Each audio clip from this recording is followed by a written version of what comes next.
All countries could have very good role to stop this war and to approach this conflict and crisis.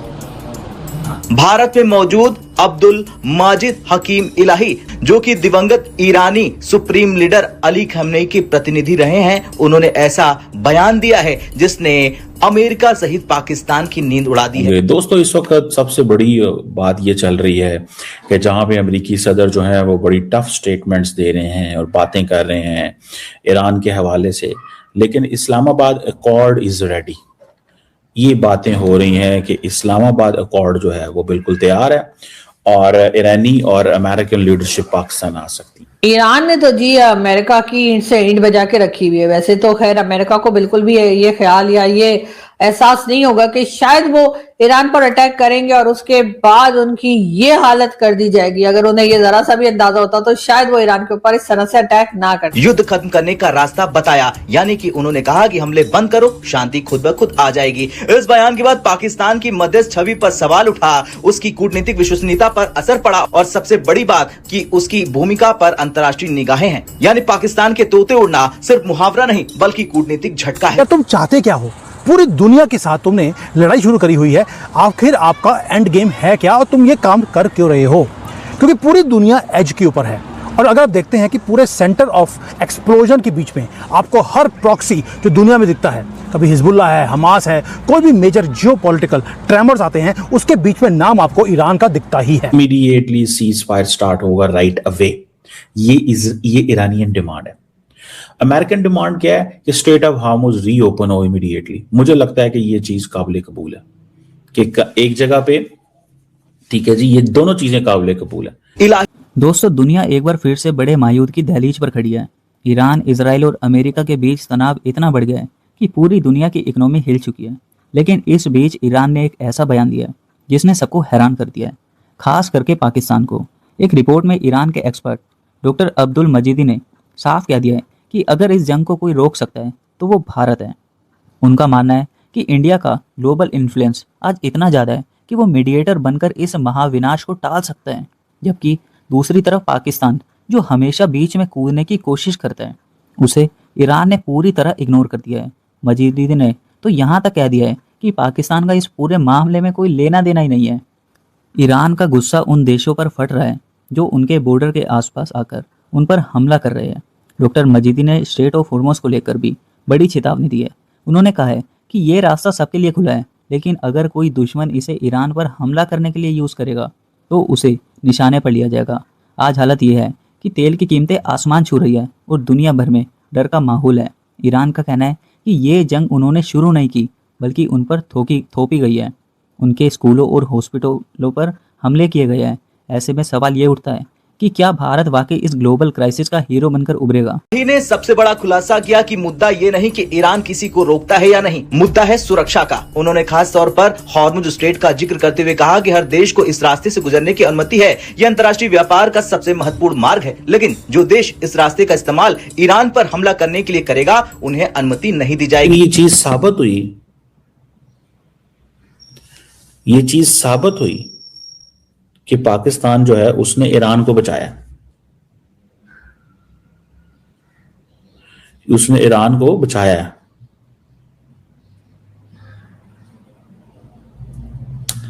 सो ये जो आज हम कह रहे हैं कि जो स्ट्रेट ऑफ हार्मुज 15 से 20 दिन खुलेगी, ये पाकिस्तान, ये इस्लामाबाद अकॉर्ड का हिस्सा है।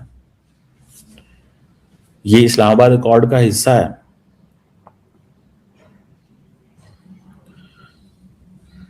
अब ईरान चाहता है परमानेंट पीस, अमेरिकन चाहते हैं तलवार ऊपर लटकी रहे। समझ रहे हैं बात को? ये चीज जो है ना, ये मेरे सामने आ रही है। अब देखते हैं कि इससे क्या निकलेगा। लेकिन असल चीज तो यह है कि मुझे लगता है अमेरिकन को भी कुछ मिल रहा है।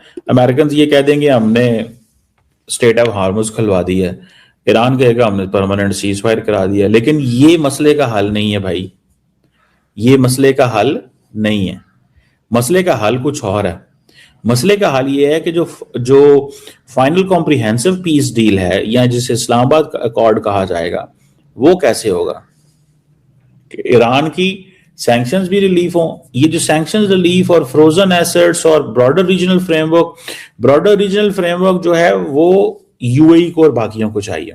फ्रोजन एसेट्स और सैंक्शन रिलीफ ईरान को चाहिए, लेकिन वो नहीं मानेंगे इसराइलियों को क्या मिल रहा है? इसराइल को एक ही चीज मिली है कि ईरान को उन्होंने तबाह कर दिया जितना वो करना चाहते थे। उन्होंने जितना ईरान को तबाह करना था, क्योंकि इसराइल का एजेंडा मैं आपको बता दूं क्या है। इसराइल का एजेंडा बड़ा क्लियर है। इसराइल का एजेंडा यह है कि मैक्सिमम डैमेज करो ईरान को, ताकि ईरान कभी भी उतना ताकतवर ना हो कि वो जो उसका रेजिस्टेंस नेटवर्क है या जिसको वो प्रॉक्सीज कहते हैं, वो दोबारा इतने एक्टिव हो जाएं कि वो अमेरिका के इसराइल को तंग करें जाके लेबनान के अंदर, गजा के अंदर, सीरिया के अंदर, इराक के अंदर। ये उनका मसला है। सो इन अदर वर्ड्स, बहुत सारे मुसलमान दुनिया ये भी कहती है कि जो इसराइल का ग्रेटर इसराइल का डिजाइन है, जैसे अभी उन्होंने जॉर्डन में एक्सपैंड कर लिया, उन्होंने सीरिया के अंदर चीजें एक्सपैंड कर ली, वो किसी और मुल्कों में घुसना चाहते हैं। वो कहते हैं कि ये चीज जो है इसको तो ईरानी रोक रहे हैं, इसको कोई और तो नहीं रोक रहा। समझ रहे हैं बात को? इसको तो ईरानी रोक रहे हैं, इसको कोई और तो नहीं रोक रहा।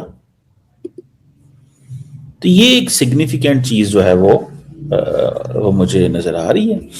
लेट्स सी इसमें क्या होता है और कैसे होता है। लेकिन ये बात तो है कि पाकिस्तान के vice president and Steve Witkoff and Irani foreign minister कल जो रात गुजरी है, सारी रात जाग रहे थे और वो डायलॉग कर रहे थे और पाकिस्तान इसमें फैसिलिटेट कर रहे थे। Pakistan was facilitating.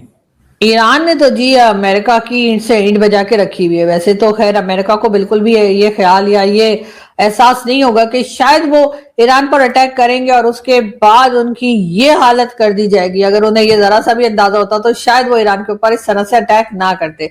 लेकिन ईरान ने तो वो मार लगाई कि जो लोग ईरान के फैन नहीं थे वो भी ईरान के फैन हो गए।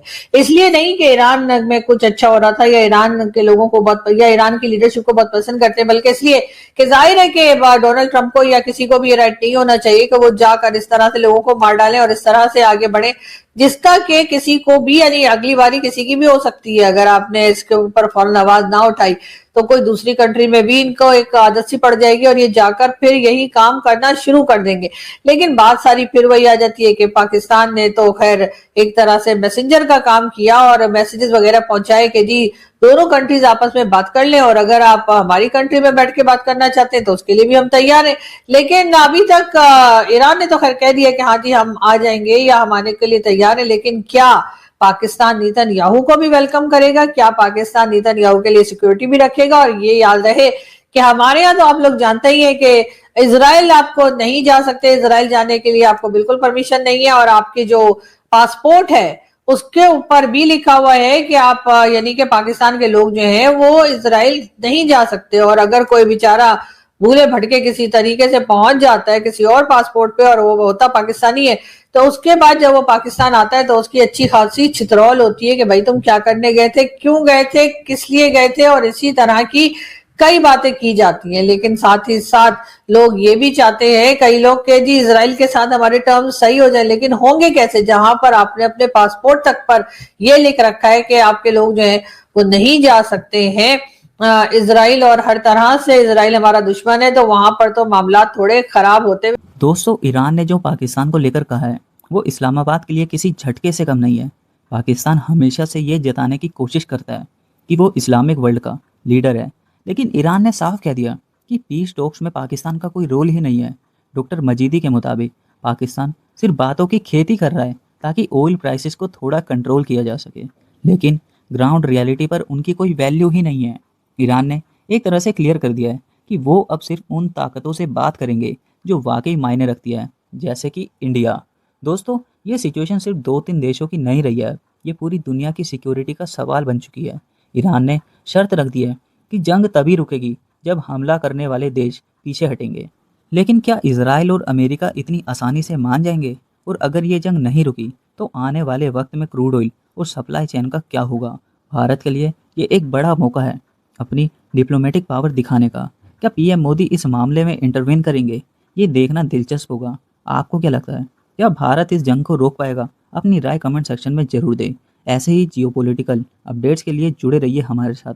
मिलते हैं अगली वीडियो में, तब तक के लिए धन्यवाद। जय हिंद।